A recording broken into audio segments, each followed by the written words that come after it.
This is Heart Pocket Podcast number 355 for July 29th, 2025. Heart Pocket Podcast, seeking to align our hearts with God's heart, making our hearts more like the heart of Jesus.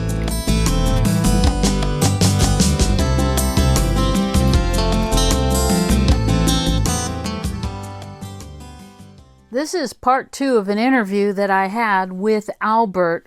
We are currently discussing the spiritual observations of a Bible story called The Lost Ax from 2 Kings chapter 6. You may be familiar with it, but take a listen and let's see if we can find more things in that story than any of us ever realized was there. We will review the story and then continue with the spiritual observations. The sons of the prophet came to Elisha and said, what? The sons of Elisha came to the prophet Elijah, and they essentially asked, they said, our dwelling place is too narrow for us. Or small. It's too small.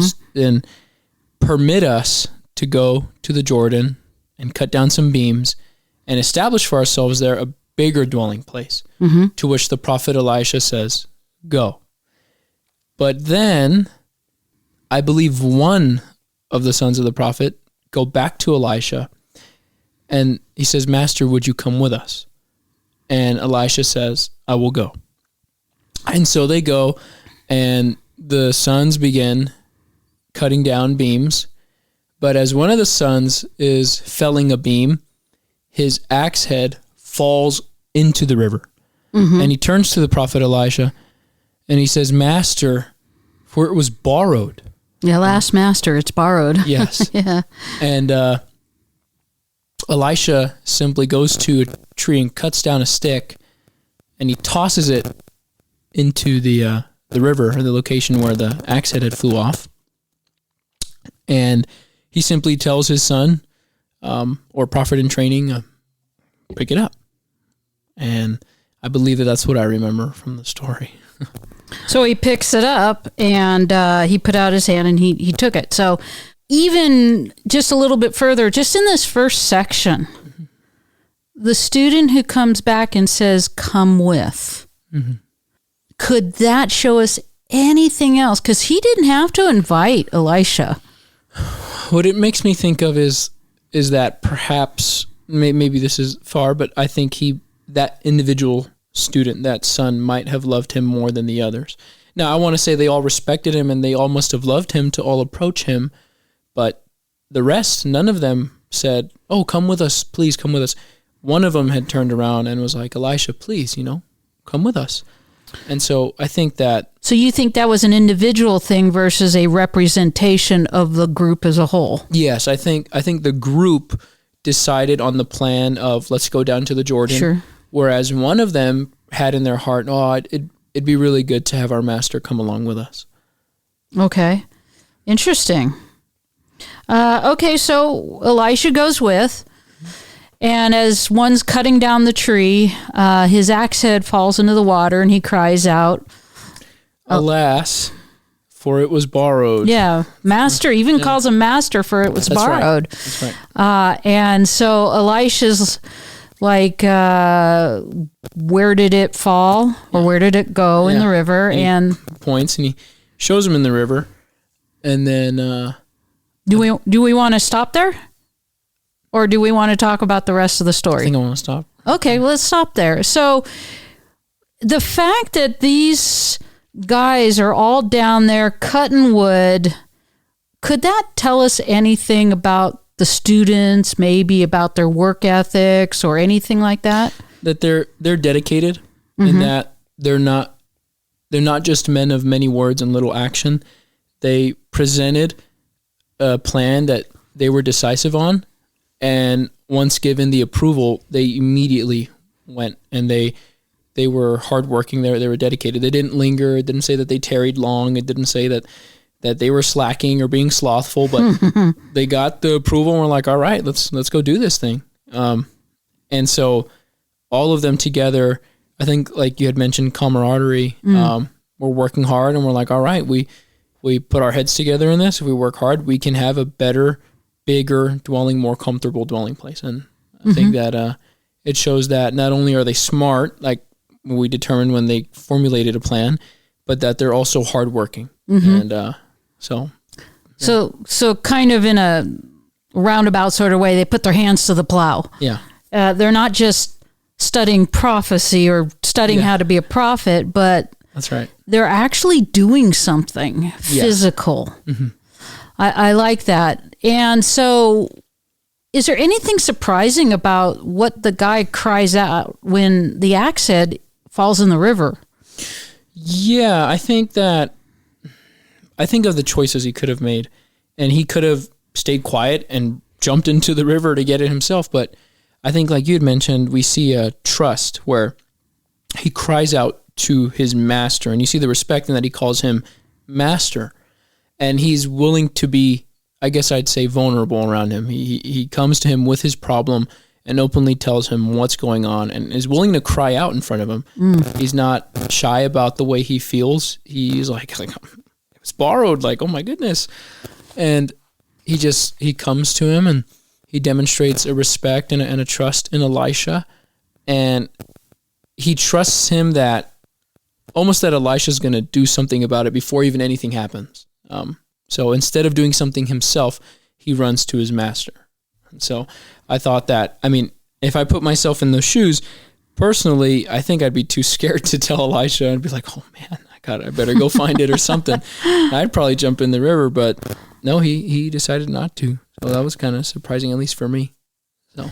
Yeah, that's a temptation we all have. I think what surprises me is how much he values the fact that it's borrowed. He doesn't want to lose it. That's right. So is there anything about the relationships in this second part of the story that you're seeing?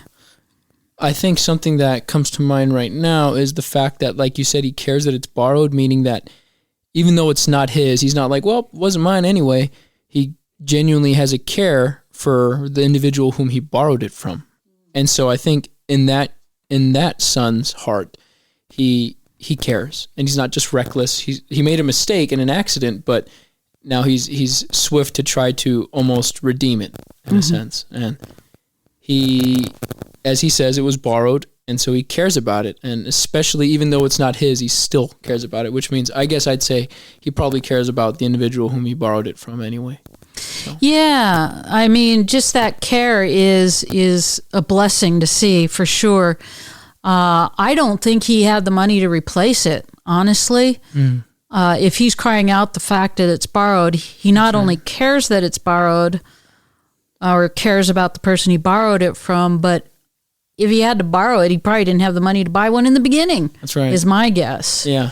So there's a lot going on there, I think, in terms of the relationships between Elisha and the student, also between the student and the lender. Yeah. And so I think we're going to see even more as we continue with the rest of the story. Yeah. If we talk about the rest of the story, basically Elisha does what? He cuts a branch off of a tree. And I think he cuts it off after the student points to where it is. And he just throws that branch in that general direction. And the axe head just floats on up. And he tells the guy to... He tells the son, I believe he tells the son, pick it up, is what he says. And he picks it up, takes it in his hand. So it seems kind of small, but Elisha cuts a stick and throws it there. Yeah. Does anything about that strike you? The choice that he makes to cut a stick and throw it in the water? I think it's really odd. Why? I mean, when I read that, I was like, what is he doing? Isn't the stick going to float as well? Or a branch? And I just thought that this is really odd. His decisive action immediately after hearing the general direction of where it had fallen was he just goes and he cuts off a branch. Like, if I put myself in the son's shoes, I'd be like, what is he doing? Like, I don't really understand what's going on here. And seeing him throw it in the water, I'd be like, okay, like, congratulations, now we're short a branch and an axe head, but that's not what happens. It floats back up. And so I thought it was odd, and that makes me, I think it reminds me that, God will provide a way, as I said earlier, in what can seem a hopeless situation, but I don't think it's always in a way that we think. I think sometimes it can almost like, oh, well, I didn't think of that, Lord, but yeah, that works, And I think that's demonstrated in it. Yeah, I don't think if somebody yelled out to me for help that I would say, okay, hang on, let me cut a stick and throw it in that direction. Yeah. Especially, because water will carry that stick away. Yeah. So Elisha is probably hearing something from the Lord, is my guess. Yes. Elisha being a prophet, would mean that he's guided by the Lord. Mm-hmm. And he's guided by the Lord to guide all these young men as well. Mm-hmm. And I think in it, he also teaches that young man a lesson. Like, these young men trust that he is a godly man. Mm-hmm. And so I think the lesson he teaches them is like, be obedient to the Lord, even if he's telling you, throw a stick in the moving river, whatever it may be. And I don't think that he threw the stick by his own decision. I think the Lord was telling him, okay, this is how we're going to solve this problem. You're going to throw a stick in the water and the axe head's going to float up. And so I think what it demonstrates to us about Elijah is that he's obedient despite what the Lord says, even if it's something that odd. He's like, okay, Lord, I trust you. And so I think that, yeah. Yeah, and one thing that stuck out to me is I believe Elisha had a tool in his hand to cut the stick. That's right, he did.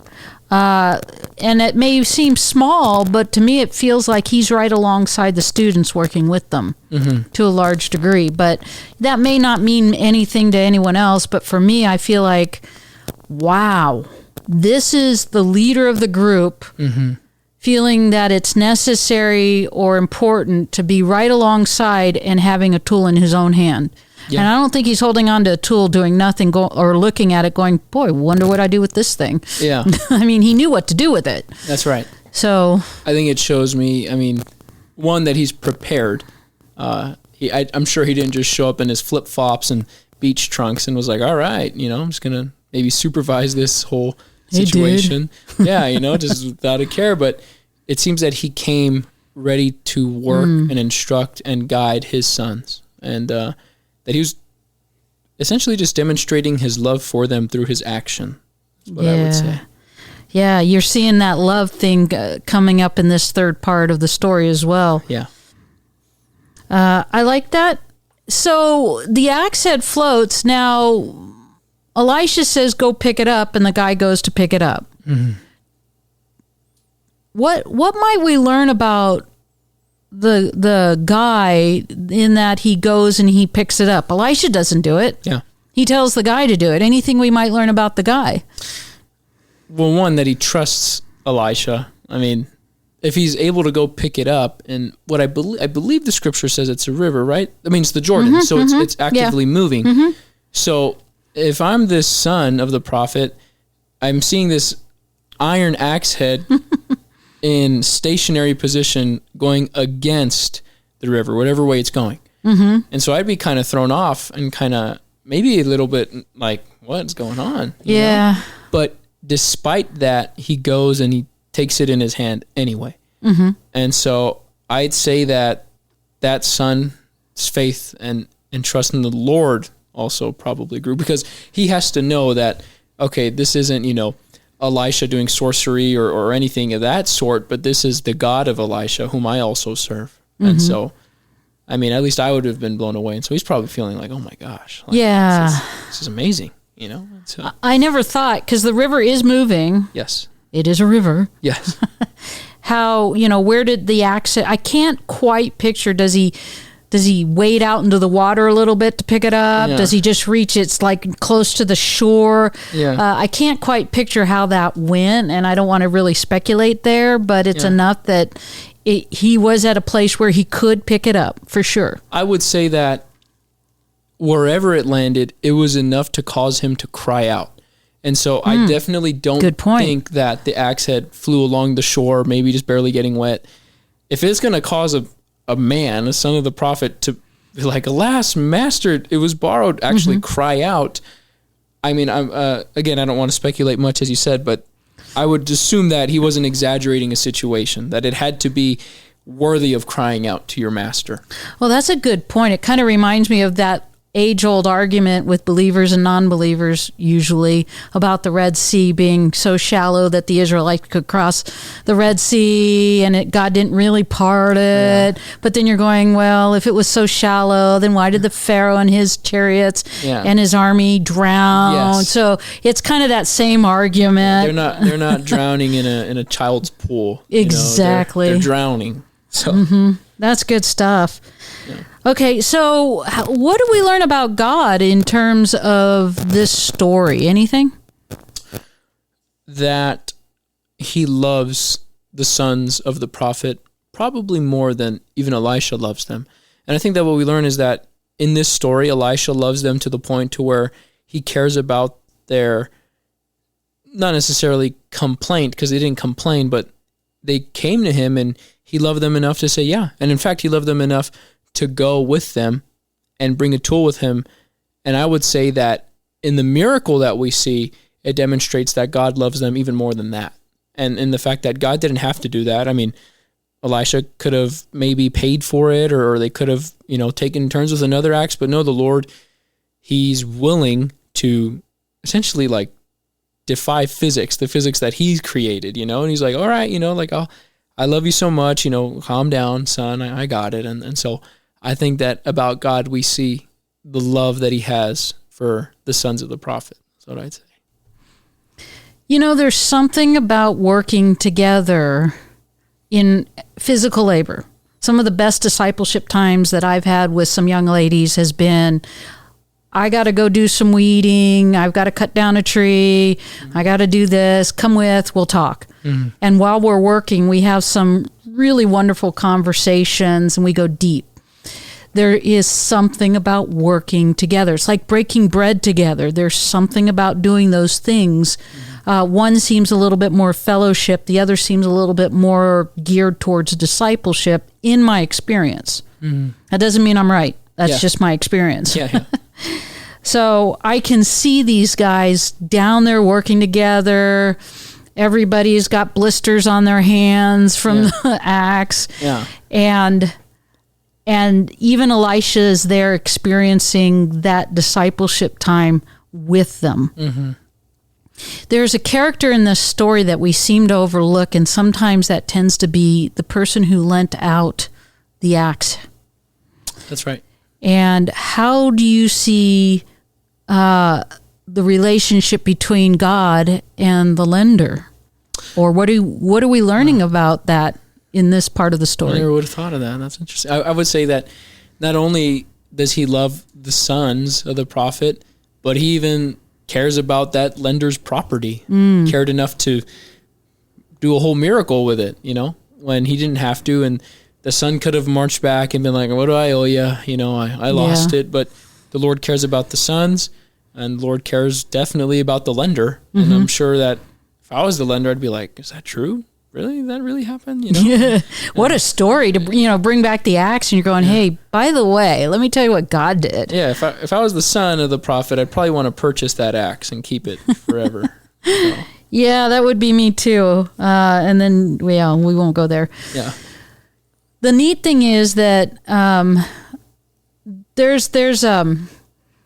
it easily could have been written off. The Elisha could have said, "Here's the money. Go replace the axe." Mm-hmm. The guy who borrowed it could have said, "You know what? I'm just going to have to. I don't care about the lender, or I can just pay him back over time." Mm-hmm. God could have said, "Poof. Here's a few bucks. Mm-hmm. Go pay the lender back." None of that happened. So there's a really neat relationship dynamic going on all over this story. Yeah. So thanks for letting me dive into this story with you. It's one of my favorites. One of my favorites too. Now that you shared in the beginning that one of the reasons this story is your favorite is because when things look hopeless, God can still answer. He may not answer in the way we think he should answer or could answer, but he may do it in a whole miraculous way that we never even expected. Yeah. Now that we've spent some more time in this story, is there anything else that you see in this story that has caught your attention or you've never seen before? Definitely the lender. I mean, like you said, you mentioned that, and I was like, well, duh, who's he borrowing it from? He's not just borrowing it from himself. And so I remember going through this story and listing out the characters that we see. Mm-hmm. Never once did I see the lender. And I was like, but that's obvious. It's there. That's right. There has to be someone to lend it out. And I think something I see is just love throughout this story. Love in Elisha saying, yes, go on ahead. Love in Elisha working there with them. Love that the prophets have for Elisha to go and approach him. Love that God has for the sons of the prophet, that he's willing to do this miracle. Maybe even love that the lender has to allowing this son of the prophet to even use it. And so I think that's a big eye-opener. I think you see a lot of different relationship dynamics within this story. Oh, yeah. I would say. Tune in next week for another episode of Heart Pocket Podcast, and feel free to subscribe on iTunes. For those who wish to have more information about Simply the Story trainings, please feel free to contact the office at info@simplythestory.org or call us at 951-658-1619.